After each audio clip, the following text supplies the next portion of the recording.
Hey guys, Ernie here and welcome to the Paleo Hiker MD channel. It's been a hot minute since we've taken a look at a new alcohol burner or stove, and not long ago, as I tend to do, I was surfing Amazon looking for new stoves. I look for all kinds of new stoves, always looking for new and interesting things, and kind of out of nowhere, this Evernew stove popped up, and I thought, Evernew, that's a company that I know, it's a company that I like.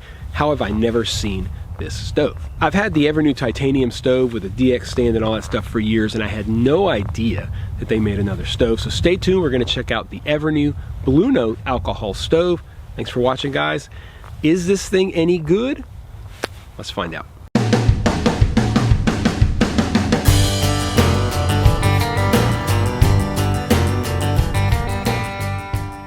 Evernew is a company out of Japan that makes super high quality products. Everything I've ever tested from this company has been really very, very good. This stove is amazingly small, it's lightweight, it's simple.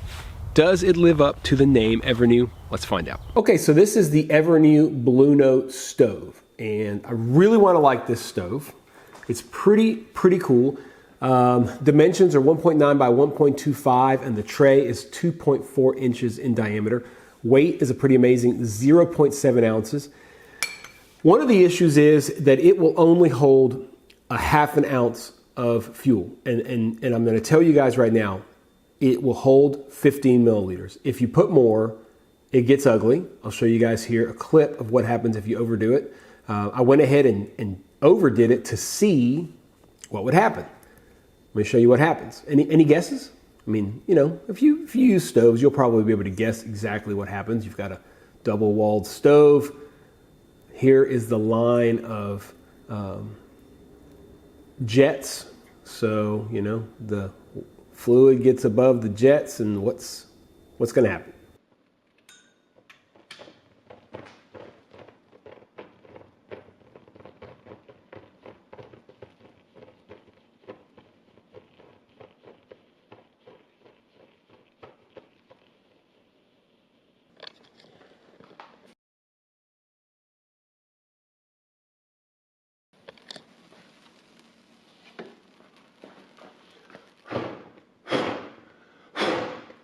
It is made out of aluminum and made in Japan. Cost is $64.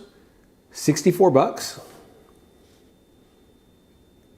There you go, $64. As far as features go, it does have the stove and the separate preheat tray. You don't have to use the preheat tray, although it does help. If you really do want to put quite a bit in the preheat tray, and when I actually did my boil test, it did not work as well as I would like because I didn't put enough in there. So I would definitely put plenty into the tray. No pot stand is needed. It claims to boil 300 milliliters in 5 minutes using half an ounce of fuel. So that's 10 ounces of water with half an ounce of fuel. We can assume that this is not going to burn for a very long time. I would say if it gets that, they're probably giving us that information saying, look, you're probably not going to get more than 300 milliliters of water to a boil. Because we can only put half an ounce in here. So it's tiny. Let's go ahead and light up the stove. I'll show you guys what it looks like. It really looks cool. And then we'll go ahead and do a 10 ounce boil test with half an ounce of fuel.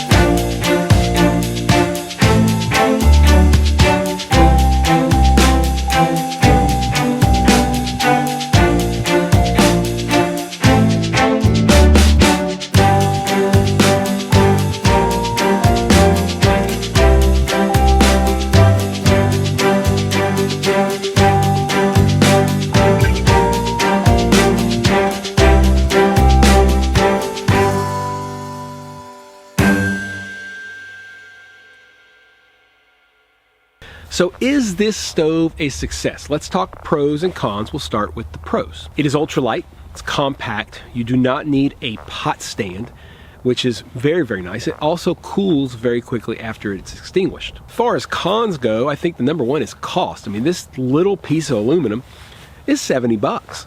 It's a lot of money. It can only take a very small amount of fuel. And that's very important. Half an ounce is all it will take. And it's dangerous, as you saw, if you overfill it at all. If you really overfill it, you can get some fireworks like we did today. It doesn't actually hold enough fuel to boil 2 cups of water. They pretty much tell you that when they say, well, our boil time is for 10 ounces. Well, that says something. Overall, I like the stove. It's just a little bit too finicky for me. It has too many limitations. I do like the priming tray, not just for priming, but it also protects the bottom of the stove, which is very nice. And it does help it bloom much faster. I didn't, when I did my actual boil test this time, I didn't put enough into the priming tray, and it took a little longer than it really should to prime. If you put plenty in that priming tray and you light it up, it'll bloom pretty quickly. I do like the priming tray, not just for priming, but it also protects the bottom of the stove, which is very nice. And it does help it bloom much faster. I didn't, when I did my actual boil test this time, I didn't put enough into the priming tray, and it took a little longer than it really should to prime. If you put plenty in that priming tray and you light it up, it'll bloom pretty quickly. So given all that, is it worth the money? Should you spend your money on it? Now, if you're a stove enthusiast like me, you've probably seen a lot of stoves that you can make yourself out of soda cans and soda pop. I've made several here on the channel. I'll try to remember to leave links down below, because at the end of the day, this is a $70 version of one of those that has a lot more limitations. The fuel capacity is very low. The actual burner points, or the jets, are low, so you can't fill it with much fuel, because if you do, you get, yeah. So is it worth $60, $70? Absolutely not. You can make a stove that functions pretty much exactly the same for nothing if you have a few tools and you can find a soda can in the trash can somewhere. Again, I'll leave a link down below to the kind of stove you can make.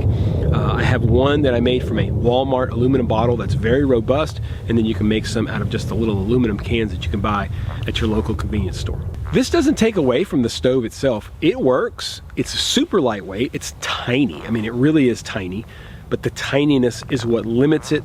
I don't like the capacity of fuel you can use, and I don't like the fact that it costs so much money and you can make something similar in weight for basically no money. Do some of you guys out there have this stove? Do you love it? Do you think I'm crazy? You say, man, this is the best stove ever. Tell us down below why. If you agree and you think it's not very good, leave comments down below as well. Keep them civil, make everybody understand that we're just here to educate. I saw this stove, I have no problem spending the money on it so you guys could see it, because some of you may be out there thinking, I'm gonna buy 1 or 2 stoves and maybe it's gonna be that Evernew Bluenote.